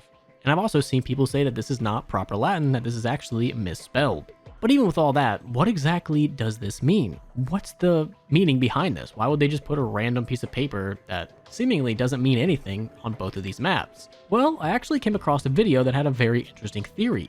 The YouTuber Moonblast speculates that this was actually the name that was going to be given to the Nova Crawlers. And I will leave his video down there below in the description if you want to check it out, but honestly, I kind of believe it. I feel like maybe that's the original name that they were going to give to it, but everybody just started calling them Nova Crawlers, and that name just kind of stuck instead. Pepsi logo on Kino der Toten. This one's kind of dumb, but like once you see it, you can't unsee it. Coming over to the Die Bismarck poster, if you look towards the front of the ship, you're going to see that circle. That circle is red, white, and blue. What other logo looks like that? You're goddamn right, the Pepsi logo. And now every time I see this poster, my eyes just immediately go to the Pepsi logo, and I can't unsee it. Cosmic Silverback Magazine. So this is a pretty interesting rabbit hole. The Cosmic Silverback was originally supposed to appear in Ascension, but eventually just got thrown into Dead Ops Arcade. I've actually played with a couple mods that throw on the Cosmic Silverback on Ascension, and my god is he terrifying. But what's interesting about this is if you go onto the map 5 and you come to the Pack-a-Punch room, you can see an exposed magazine on it that says Space Race, who will get the title of First in Space. History in the making between two worlds, two most powerful nations. But what's interesting about this is that magazine was not always the one that was there. When the map originally launched, it was this one, with a picture of the Cosmic Silverback and the words, "What the hell is this? Russians launch first primate into space," and it returned a... And the reason that it was originally the Cosmic Silverback was because the next map was going to be Ascension, and he was going to be on Ascension. But since he never appeared, they ended up changing the magazine. And I actually do remember when they changed it because I was trying to show a friend the magazine. Dude, you gotta come check out this dyslexic monkey on this magazine. And then I took him down to the magazine and it was Ascension. And I was like, ooh, I got bamboozled. But what's even more interesting is for Cold War, Treyarch released a blog on their website that talked about the game. And in that, they talked about Dead Ops Arcade. And in that, they had one very interesting line. In the first Dead Ops Arcade, players squared off against the Cosmic Silverback, a mutant gorilla that escaped from the Black Ops Zombies map Ascension. So it has been officially confirmed. The Cosmic Silverback escaped from Ascension and ends up just chilling out in Dead Ops Arcade now. Which is a shame. I really do think he would have been a pretty cool boss zombie on Ascension, but I guess we have to do with just the little monkeys. Sparky. This is an old school throwback Easter egg, but around Ascension there are various car batteries that just kind of spark every now and then. And on it says Sparky. And this is actually just a reference to the developer Alejandro Romo, whose online gamertag was Sparky McSparks. And my god, the amount of Easter egg theories that went on about these damn batteries that were sparking after the Ascension Easter egg was just too many. The theory that I constantly heard was after you get the death machines, you gotta run to all the batteries and light them up. And eventually, once you do that, the door in the MPL room will open, and guess what's on the table? The Wonderwaff. Real life Ascension. Believe it or not, Ascension kind of is a real place. Surprise, surprise. A lot of zombie places are actually based off of real places in the real world. This one is no exception. It is based off the, I'm gonna butcher this because it's Russian, Baikonuru Cosmodrome. I wanted to throw a Japanese, I've been learning Japanese and for some reason I threw a Japanese accent on that. Sorry. But this was the world's first and largest operational space launch facility, and it was located in the desert of Kazakhstan. Now, it was originally built by the Soviet Union in the late 1950s as a base of operations for its space program, and both Sputnik 1 and Vostok 1 were both launched from this facility. And another random fact, because I'm so nice and I love you guys, you know that mural over near PhD Flopper, the yellow and blue one that says CCCP? Well, that's actually based off of a real-life mural. It's based off of the Monument to the Conquerors of Space in Moscow, which is pretty self-explanatory what it is, but the real life version is much, much bigger than the one we see in Ascension. Tunguska event. Tunguska is very interesting because early on in Zombies, we had a lot of hints to it. In Varuk, there was some writing on the wall in blood that had coordinates that led to Tunguska. In Shinonuma, we have the radio that gives us the coordinates to it. And in the Black Ops 1 terminal, it is said that Tunguska is one of the 5 locations confirmed by Group 935 to be an Element 115 location. And we eventually did kind of get our Tunguska map with Call of the Dead, which takes place right around the Tunguska event. Now, what is the Tunguska event? This was a huge explosion that took place near the Stony Tunguska River in Siberia, Russia, on the morning of June 30th, 1908, and it ended up flattening an entire area of trees, like it got destroyed. And it turns out that this was a meteor strike, and it is one of the largest impact events on Earth in recorded history. An eyewitness, Farmy Sergei Semenov, actually has this account. I was sitting in the porch of the house at the trading station of Vanavara at 7 a.m. and looking towards the north. Suddenly, the sky appeared like it was split in two. High above the forest, the whole northern sky appeared to be completely covered with a blazing fire. At that moment, I felt a great wave of heat as if my shirt had caught fire. After a minute, there was a loud bang in the sky, and I could hear a mighty crash. Subsequently, I was fiercely thrown to the ground about 5 to 6 meters away from my house, and for a minute or two, I lost consciousness. Definitely would not want to be anywhere near where this thing touched down. And for a long time in the zombie storyline, that was kind of the end of Tunguska. We really didn't hear too much about it. That was until Black Ops 4 and their rushed ending. As we know, Tag der Toten ended up being the final, which is a Call of the Dead remake. And that takes place where the Tunguska event happens. And there is a popular theory that states that the forest that you are in Black Ops 3 is actually the forest in Tunguska. And the blue light that you see in the background is actually 115 from the meteor. Now, to cycle all this back around, maybe back in World at War they had bigger plans for Tunguska, but after Call of the Dead they kind of just dropped it and were like, yeah, we're good. But due to the rushed ending of Black Ops 4, it seems like they tried to cling on to something and this was it. Because I kind of feel like for a lot of World at War it was really hyped up for what it turned out to be. VR11 Bible reference. It may come to surprise you, but a lot of Zombies actually does take inspiration from the Bible, and the VR11 is one of those cases. When you upgrade the VR11, it turns into the VR11 Lazarus, and if we translate this to the Bible, it leads us to John 11, the story of Lazarus. And in this story, a man named Lazarus ended up passing away, and people reached out to Jesus to bring him back, and that's exactly what he did. In the story, Jesus receives a message that Lazarus is ill and his 2 sisters seek his help. Jesus ends up delaying his departure for 2 days, and by the time he arrives in Bethany, Lazarus has been dead and buried for 4 days. And Martha, who was Lazarus' sister, comes to meet Jesus and tells him, "If you had been here, my brother would not have died." And Jesus reassures her that her brother will rise again, and he says, "I am the resurrection and the life. He who believes in me will live, even though he dies, and whoever lives and believes in me will never die. Do you believe this?" And with Martha's confirmation that she does indeed believe that he is the Son of God, Jesus enters the town and calls out in a loud voice, "Lazarus, come out." And the man who was previously dead rose up from the grave with his hands and feet and his face all still wrapped in linen and cloth, and in which Jesus said, "Take off the grave clothes and let him go." And if we compare that to what the VR11 does in game, it turns the undead into humans again, you can see the connection. 3179 JGB 215. This is the name for the baby maker, aka the shrink ray. But did you know that these are actually coordinates? If you take all the numbers and you replace the letters with the number that they are in the alphabet, J is the 10th letter of the alphabet, so it would be 10, and you put these all into Google Maps, it's going to take you deep into the Himalayas, which I'm going to go ahead and assume would be our location for Shangri-La. Shangri-La cut content. Now, we did talk previously about some of the Shangri-La cut content, but let's get into more of the interesting stuff. Probably everybody knows about the numerous cut boss zombies and the numerous cut zombie variants like the Viet Cong zombie, back when the map was like a Vietnam map, and like the cut Brahmin zombie. Everybody knows about those. Let's talk a little bit more about the stuff people may not know about. And a lot of this is actually coming from a Rad Austin 27 video from almost 10 years ago. Link to that will be down there below in the description. It's 25 minutes, and it's a pretty interesting watch.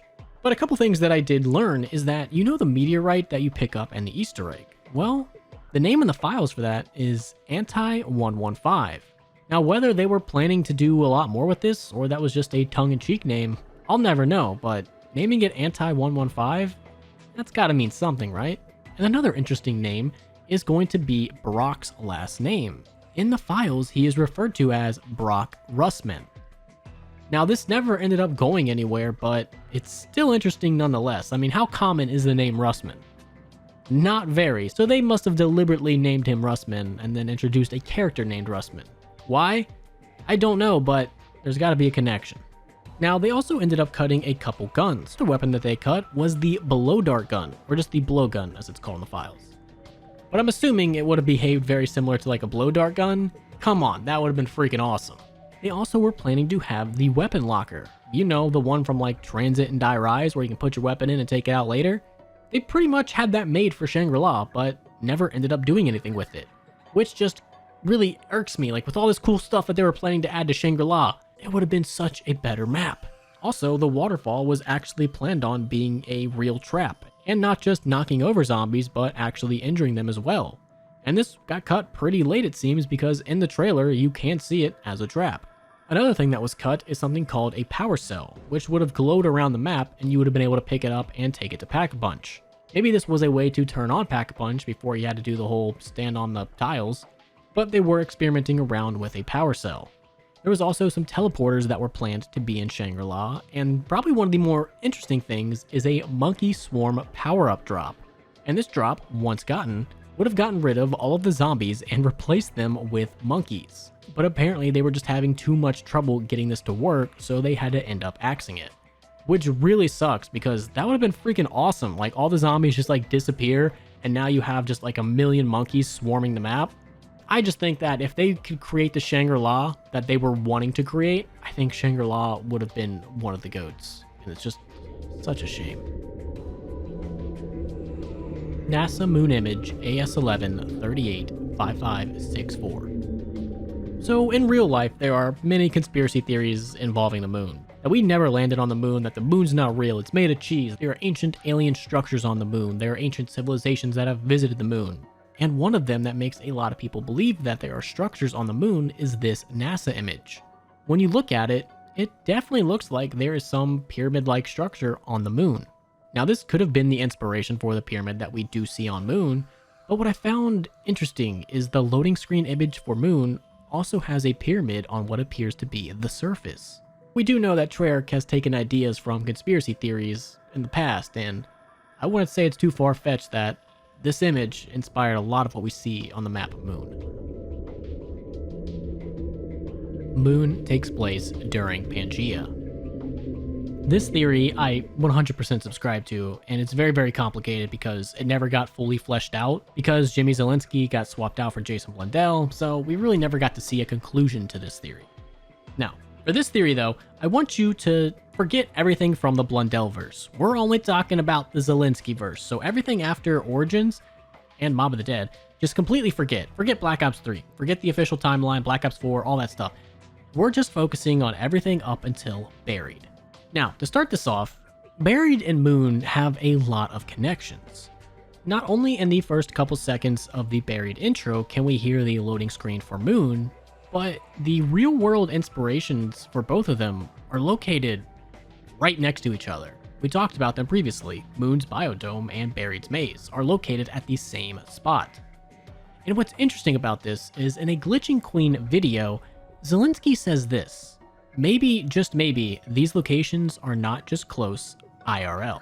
What does that mean? Does that mean that they're not only close in real life, but also close in the storyline? Well, how could that be if one's on the moon and one's on the Earth? So he must be talking about the timeline. So Buried and Moon are very close on the timeline. Now let's pause and go back to Moon being on Pangea. Moon takes place during Pangea. Moon is in its own little time dimension, time pocket, mumbo jumbo, time travel, whatever you wish to call it, a fracture, anything you can call it. I'm just going to call it a pocket dimension for lack of a better term. Moon takes place during its own pocket dimension. Whether that's because of the numerous amounts of 115 or the pyramid, it takes place in its own isolated area, unaffected really by the outside world. And the reason people say that it happens on Pangea is, number one, just look at the Earth. Does that look like modern Earth to you? No, that looks like Pangea. If you don't know what Pangea is, it's the supercontinent that happened millions of years ago with like dinosaurs and shit. So like when you think of Earth now, you have like all the continents. Think of all those merged together as one. That's Pangea. Millions and millions of years ago, forever ago. So as the Earth is progressing, Moon is in its own little pocket dimension doing its own thing. And another bit of evidence to support this would be the loading screens. If we take a look at Black Ops 1's Moon loading screen, we can see a bunch of astronauts dicking around on the moon with an excavator. But what's interesting about that is one word, and that is meanwhile, up at the top. If we go to the page before this, we can see the Shangri-La loading screen. We see a tornado ravishing what appears to be Shangri-La. But what's interesting about this is taking place during the eclipse. And what do we know about Shangri-La that happens during the eclipse? We time travel back in time to when it was on Mars. We've talked about this numerous of times, but when you are doing the Shangri-La Easter egg, during the eclipse, we are transported back to when Shangri-La was on Mars. And after the eclipse ends, we are back to when Shangri-La is on Earth. The theory goes that the ancient race, the Vrilya, took Shangri-La from Mars and brought it to Earth. And my theory goes that this right now, what we are seeing in this loading screen, is that very instance when it was brought to Earth. You have a tornado picking up pyramids with lightning, and this is all happening during an eclipse when it's on Mars, so maybe this is the point when it went to Earth. And the fact that the moon loading screen says meanwhile indicates that these are happening at the same time. So as astronauts are dicking around on the moon, millions and millions of years ago, Shangri-La is going from Mars to the Earth. And one final thing to really nail it down. In Buried's loading screen, we see its location as primary plates. Could this be the original tectonic plates, Pangea, the first ones? Because how else would an Old West mining town end up in Africa? It just doesn't make any sense. Again, take everything you know about modern zombies and how they explained it out. We're talking about how Jimmy Zielinski was going to write it, not how Jason Blundell explained it, so forget all the new stuff. So not only do we have the Shangri-La connection, we have the Earth that you can see from Moon, we have Buried being an Old West mining town in Africa, with the location being primary plates. So what does all this mean? This means that the Black Ops 2 zombie storyline was not as clear as we thought during Zielinski's run. This all could really explain a lot about exactly what's going on. It would also explain why Transit appears to be a 1960s diner, while Die Rise appears to be closer to modern day, and why Buried is in Africa, and why all these have been affected by the nukes hitting the Earth. Because us nuking the Earth opens up the rift that we see in Buried, causing all sorts of time displacements and time travel shenanigans. And if this theory does turn out to be true, there is a possibility that Misty could be Dempsey's daughter. I'm sorry. And since Jimmy Zielinski really never got to further explain everything, we really don't have much to go on, and this is all just a rough guess by me and a lot of other people. And maybe the nav cards were originally going to be a way to help explain this, because as we know, the nav cards only work in reverse. You don't take the nav card to the next map, you take the nav card to the previous map. Why is that? Probably because this whole storyline is in a time paradox, where it would appear you need the future to happen for the past to happen because it's in a time loop or a time paradox. The events of Black Ops 2 could just be stuck in a cycle. This would explain why the nav cards work in reverse. You take your nav card from Buried and you take it and you put it in Transit. If they're in a cycle, that's logically the next place they're going to go. This would also explain the infinite round and all of the dead bodies on Buried. Those are our characters' previous cycles. So now we know a lot of time travel and paradox things are happening with the Black Ops 2 and Moon storyline. Let's take it back to Buried, and probably one of the more interesting pieces about this is that Black Ops 2 and the Buried Easter egg take place during the Moon Easter egg. So as we know, in Black Ops 2, you can only really hear Maxis through electronic equipment, radios, etc, etc. That is only possible after a certain point in the Moon Easter egg, when Maxis fuses with what appears to be the computer, and then he goes on to help you complete the Moon Easter egg. Again, this is very confusing, and even as I'm talking about it, there's a lot of holes in this that we never really got fully explained, and I would love to just rack Jimmy Zielinski's brain about this. But as we are completing the Moon Easter egg, we are progressing through Black Ops 2. I mean, just look at Nuketown, which literally does take place during the Moon Easter egg. By round 25, the zombies' eyes change color, and we know Richthofen is now in charge. And we do know that after Nuketown, the events of transit do happen. During the buried Maxis Easter egg, as you are completing it, Maxis goes on a whole rant about the purge of the entire Earth and the screen starts shaking. Notice how the moon loading screen also starts playing during the Easter egg ending. And it's also funny because during the buried intro, you can also hear the moon loading screen. Coincidence? I think not. The process has begun. Now I control the ether's energy. I can at last reach Agatha. Ah, you fools! Why did you listen to him? Regretfully, I must inform you that neither the Earth nor its people will survive. Ah, I tried so hard to warn you. Now go! Once the gateway is open, I will finally be reunited with my dearest Samantha. Hello? Are you forgetting something? Even if your wretched daughter is still alive, she has my body! If you are so eager to re-enter the physical world, Victor, I will grant you that wish!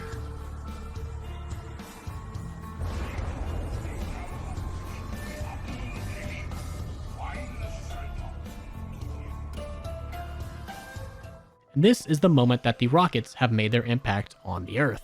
Notice that it took about 60 seconds from you completing the Easter egg to that big screen shake at the end. What's weird is during the moon Easter egg, it also takes 60 seconds for the rockets to hit the Earth. More coincidences. Now you might be like, whoa, how could this happen? The rockets have to already hit the Earth for Buried to occur. This is the paradox. As we know, in Buried, it is right next to the Rift, which is supposed to be the gateway to Agartha. And even if you're still confused as I am, because even as I'm explaining this right now, I'm still very confused, I will leave a link to a video that kind of explained it a little bit better than me by the Traveling Tates. But what he said that really kind of cleared it up for me is think back to Doris. Think back to the clock. How it only went a couple seconds and then immediately reversed. It was in a paradox. Hence what we are in Black Ops 2. They are in a never-ending loop. These things will always constantly be happening. And for the rift to open and Maxis to reach Agartha, he needs to launch the rockets on Moon. And for that to happen, he also has to have already launched them. Thus the paradox. And again, Jimmy Zelensky got canned. We never really got the full explanation. And I feel like if he would have continued with zombies, he would have been able to further explain it and give us more examples and flesh it out a lot more than my dumbass can. So I mean, that's the best I can explain it. It's very complicated and I spent hours researching it and there's just not that much evidence to go on. But essentially, all of Zombies itself is just one giant paradox where things that shouldn't be happening at the same time are happening at the same time, and both need each other to happen for each other to happen. Time travel mumbo jumbo, it's very confusing, but it's awesome and I love it more than gods and giant tentacle monsters. Editing me, I thought of a pretty good example to kind of explain what's happening in this whole paradox thing. Think of time travel. If you went back in time and shot yourself, what happens? You would be dead, so you wouldn't be able to go back in time to shoot yourself. But if you never went back in time to shot yourself, you wouldn't be dead. Think about that. That's what's happening with this whole buried moon thing. And when you think of it like that, it kind of starts to make a little bit more sense. At least to me, in my smooth brain, it does. So I'm very upset that Jimmy Zelensky never got to further explain this. I feel like if he would have been able to get another map or two, we would have really gotten a solid explanation for what exactly is happening, why are Buried and Moon happening at the same time, and how is that even possible? We may never know. Wizard of Oz Easter egg. Now I have no proof for this Easter egg whatsoever, it's just my own personal theory, but I choose to believe it. So a while ago for a Fallout New Vegas Iceberg, I had to do a ton of research into the Wizard of Oz and how it relates to Fallout New Vegas. And recently I was doing a little bit more research into that for my next Fallout Iceberg, when it just suddenly hit me. I was reading about the Wizard of Oz and how it goes from black and white to color, and it all just kind of clicked. I think Ascension might be referencing that in its power. You know how when you boot up Ascension, it's mainly in black and white, and then when you turn on power, it goes to color? I'm not positive, but I think that's a Wizard of Oz reference. We've known many games to reference Wizard of Oz. Fallout New Vegas is a good example because that's the one I'm most familiar with. And we know zombies takes inspiration from tons of things. So honestly, I think this might be a Wizard of Oz Easter egg. Now there actually might be more references that I'm completely missing, but this all just came to me as I'm editing at 12 a.m. So we definitely should look more into this. And if it's true, I'm taking full credit. First in the world. I was almost first in the world for the Shangri-La Easter egg, and I barely got beat out by NGT. I'm taking first in the world for this one, baby. So yes, in my personal opinion, I do think Ascension was referencing the Wizard of Oz. So that is going to be the end of this video. If you enjoyed it and want to check out another one, click here or here. And if there's anything interesting you would like to add to this iceberg, let me know down there below in the comments. That is going to be it. Have a great day, and